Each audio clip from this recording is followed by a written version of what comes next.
Mamaíta. El niño corrió hacia ella tan pronto como entró en la cocina de los Meltzer y le abrazó las piernas.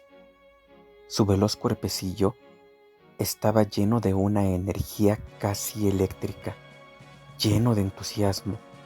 Sus ojos eran los de un animalito salvaje, brillantes y encendidos. Rebeca se agachó para abrazarlo, riéndose, y sin embargo, también temblaba. Su llanto le llegaba al corazón. Se sentía muy culpable por estar lejos de él. Nailí, ¿no pensarías que mamaíta no iba a volver? ¿Verdad que no? Siempre vuelvo. El alivio que le producía la reaparición de su madre era absurdo, hiriente.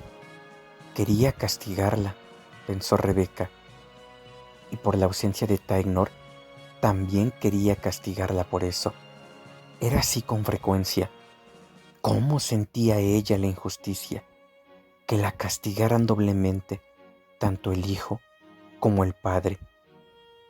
Nailí, ¿sabes que mamaíta tiene que trabajar, no es cierto? Nailí agitó la cabeza, testarudo. No.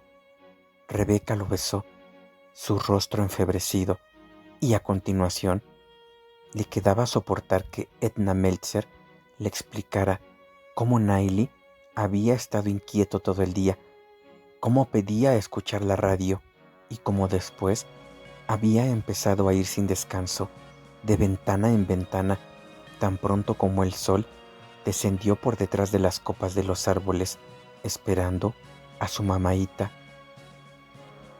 No le gusta que los días se acorten, se da cuenta de que se hace de noche más deprisa.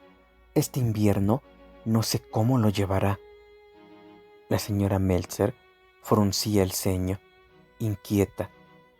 Entre Rebeca y ella había un ambiente de muda tensión, como el zumbido de un teléfono. Ese niño saldría a la carretera si no lo vigilara cada minuto, rió. Si lo dejara, trotaría por la orilla del canal para reunirse contigo como un cachorrito locamente enamorado. Cachorrito locamente enamorado. Rebeca detestaba aquel lenguaje tan florido. Escondió la cara en el tibio cuello del niño y lo estrechó con fuerza contra su pecho. A ella le latía el corazón tras el alivio sentido al ver que no le había sucedido nada en el camino de Sirga y que nadie lo sabría nunca. Le preguntó a Nailí si había sido bueno o si se había portado mal.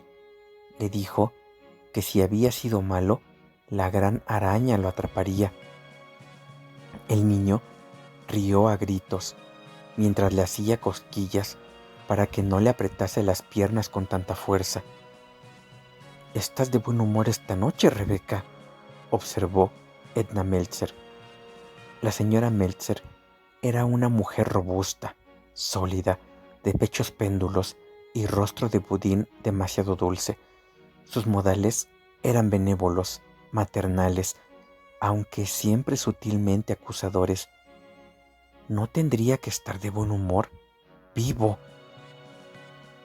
He salido de ese agujero infernal hasta mañana. Esa es la razón. Rebeca olía decididamente a sudor femenino, su piel pegajosa y pálida, febril, los ojos inyectados en sangre. Le asustaba que la señora Meltzer la examinase tan de cerca. Quizás se preguntaba si Rebeca había estado bebiendo una copa apresurada con los compañeros de trabajo en lugar de venir directamente a casa, porque parecía nerviosa, trastornada. Su risa era más bien desaforada. «Vaya, ¿qué te ha pasado, corazón? ¿Te has caído?» Antes de que Rebeca se pudiera apartar, Edna Meltzer le había cogido la mano derecha y la había alzado hacia la luz.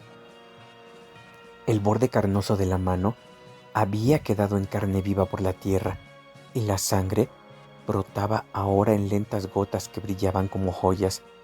Había también cortes más finos en los dedos que apenas habían sangrado, causados por el afilado trozo de acero que Rebeca empuñaba en el bolsillo. Rebeca liberó la mano del escrutinio de la mujer de más edad, murmuró que no era nada, que no sabía cómo se lo había hecho. No se había caído. Se hubiera limpiado la mano en el mono, pero Edna se lo impidió. Más vale que te laves, corazón. ¿No querrás pillar cómo es el títanos? Nailey gritó para saber qué era el títanos. Edna Meltzer le explicó que era algo muy malo que te sucedía si te cortabas en el campo y no te lavabas la herida muy bien con un buen jabón muy fuerte. Rebeca se lavó las manos en el fregadero ante la insistencia de la señora Meltzer. Estaba roja de indignación porque detestaba que le dijeran lo que tenía que hacer. Y delante de Nailey, tener que lavarse las malditas manos como una niña pequeña con una pastilla de jabón gris y granuloso.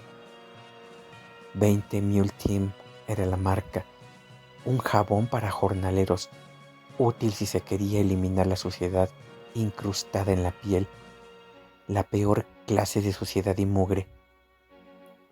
Edna Meltzer estaba casada con Howie Meltzer, propietario de la gasolinera Esso. El padre de Rebeca había utilizado un jabón igual de áspero para limpiarse la tierra del cementerio, excepto, por supuesto, que no es posible quitarse por completo la tierra de las tumbas. Muy emocionado, Nailey estaba gritando, «¡Títanos! ¡Títanos!», y empujaba a Rebeca, deseoso de lavarse también las manos. Tenía una edad en la que las palabras nuevas lo emocionaban como si fuesen pájaros de alegre plumaje que le volasen sobre la cabeza. Los cristales de la ventana sobre el fregadero se habían oscurecido. En ellos, Rebeca veía a la señora Meltzer observándola. A Tignor le desagradaban los Meltzer, sin otro motivo que su actitud amistosa con su mujer durante sus ausencias. Rebeca no estaba segura de sentir afecto por Edna Meltzer, una mujer de la edad que habría tenido su madre si no hubiera muerto joven, o si lo que le sucedía era que más bien la detestaba, siempre tan recta, tan maternal, siempre diciéndole a Rebeca, la joven madre sin experiencia, lo que tenía que hacer. La señora Meltzer había tenido 5 hijos, 5 bebés salidos de aquel compacto cuerpo tan carnoso. La simple idea mareaba a Rebeca. Todos los hijos de los Meltzer eran mayores y se habían marchado de casa. Rebeca se preguntaba cómo Edna Meltzer podía soportarlo, tener hijos, quererlos con tanta ternura y ferocidad, aguantar tanto por ellos y luego perderlos por el simple paso del tiempo. Era como mirar el sol para quedarte después ciego, y es que Rebeca no entendía que pudiera llegar un tiempo en el que Nailey creciese y acabara por separarse de ella, aquel niñito que la adoraba y que se pegaba a su cuerpo. «Mamaíta, te quiero». «Mamaíta también te quiere, cariño, pero no grites tanto». Ha estado así todo el día, Rebeca. No ha querido tumbarse y echar la siesta. Apenas ha comido. Estábamos en el jardín y no quería más que oír la radio en la barandilla del porche, subiendo el volumen para oírla mejor. La señora Meltzer movió la cabeza, riéndose. El niño creía que determinados locutores de radio podrían ser su padre, dado que sus voces sonaban como la voz de Tignor. Rebeca había tratado de explicarle que aquello no era cierto, pero Nailey Se aferraba a sus propias ideas. Lo siento, dijo Rebeca, avergonzada. Estaba confusa y no sabía qué decir.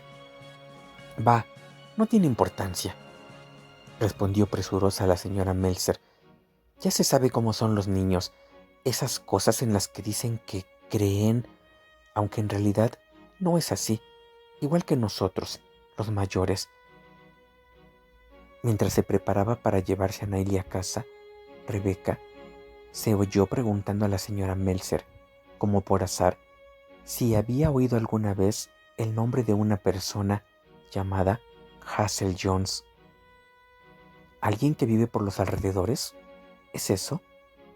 Vive en Chautauqua Falls, según creo. ¿Pero era cierto? Lo que el hombre del Panamá había dicho, posiblemente, era que, de niña, Hazel Jones había vivido en Chautauqua Falls. ¿Por qué lo preguntas? ¿Quién es? O alguien me preguntó si me llamaba yo así. Pero también aquello era falso. El hijo del doctor Hendricks había preguntado si Rebecca era Hazel Jones. Había una diferencia importante. Te preguntó si te llamabas así. ¿Por qué haría nadie semejante pregunta? Edna Meltzer arrugó su cara ancha y más bien gruesa y se echó a reír. Era la respuesta a cualquier cosa que, según las normas locales, se salía de lo ordinario, una risa desdeñosa. Nailey abandonó corriendo la casa y no evitó el golpe de la puerta con red metálica. Rebecca lo habría seguido si la señora Meltzer no le hubiese tocado el brazo para hablar con ella en voz baja. La mujer más joven sintió una punzada de repugnancia por aquel contacto y por la forzada intimidad entre las dos. ¿Se espera que Taylor vuelva pronto a casa, Rebecca? Ha pasado ya bastante tiempo fuera.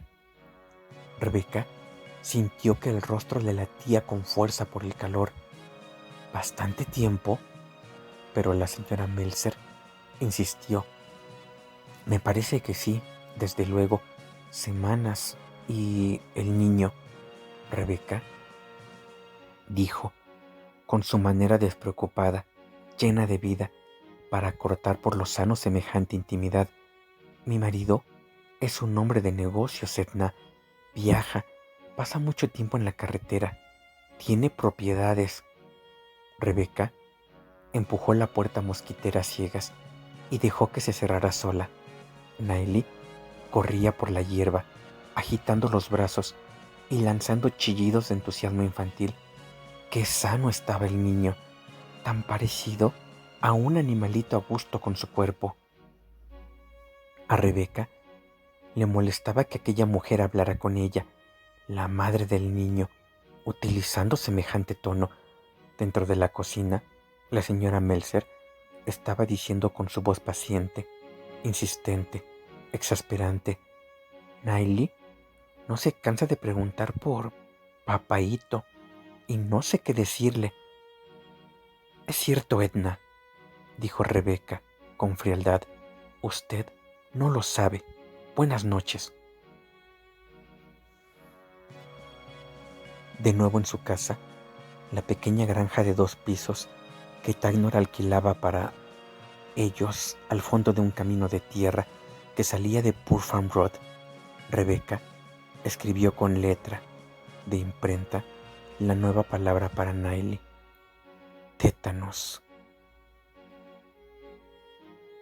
Antes de cambiarse la ropa sudada y de quitarse del cuerpo y del pelo embarañado la suciedad de Niagara Tubing, miró la palabra en su diccionario. Era un viejo y gastado Webster, de los tiempos en que vivía en Milburn e iba al instituto de allí. Lo había ganado en un concurso de ortografía, patrocinado por un periódico local. A Nailey le fascinaba el ex libris, campeona de ortografía del tercer distrito de Milburn, 1946, Rebecca Esther Schwartz.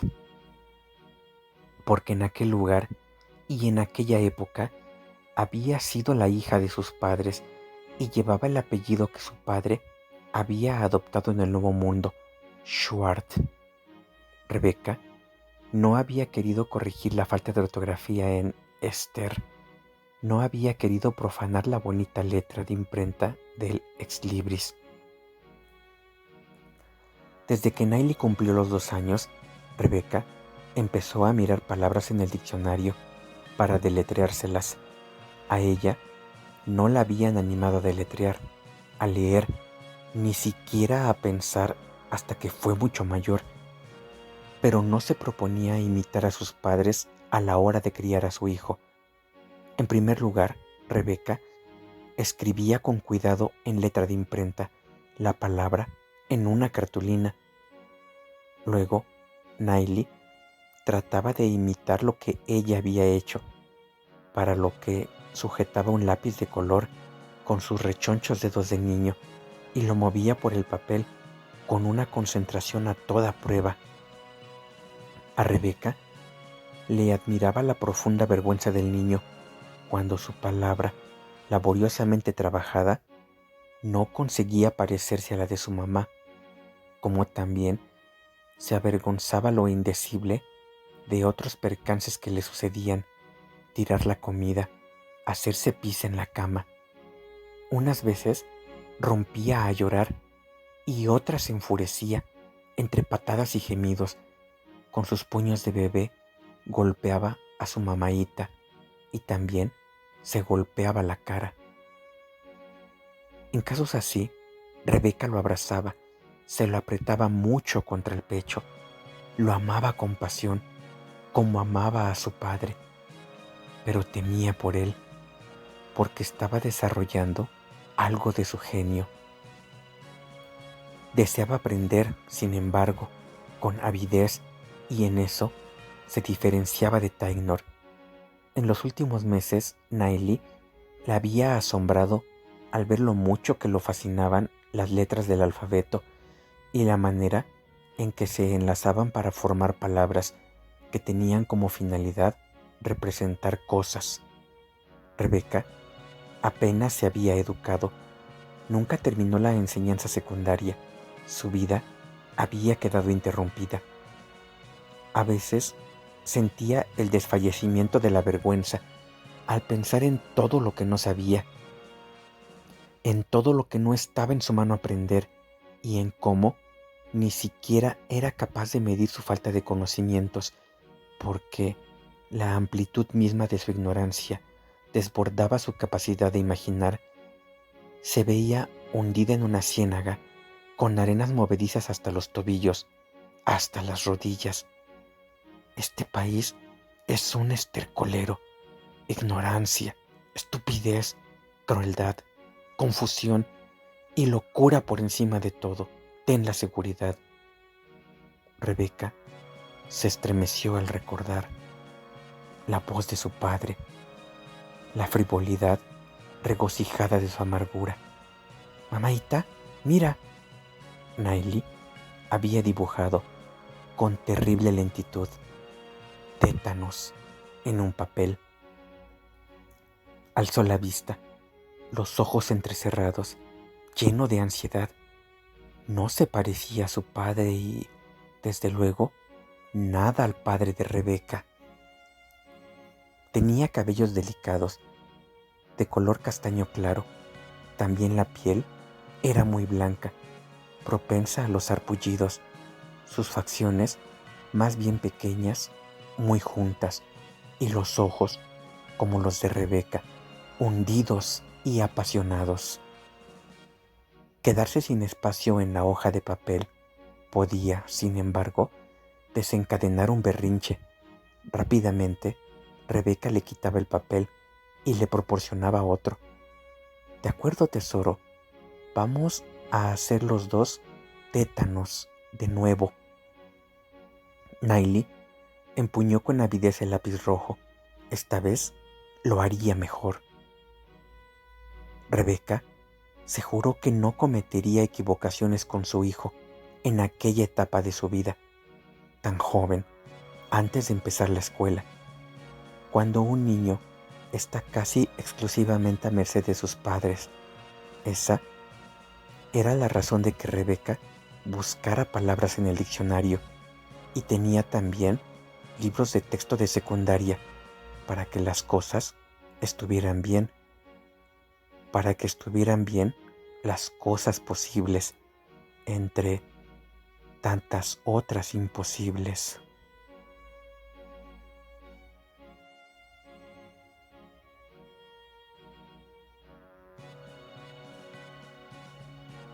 Capítulo 2.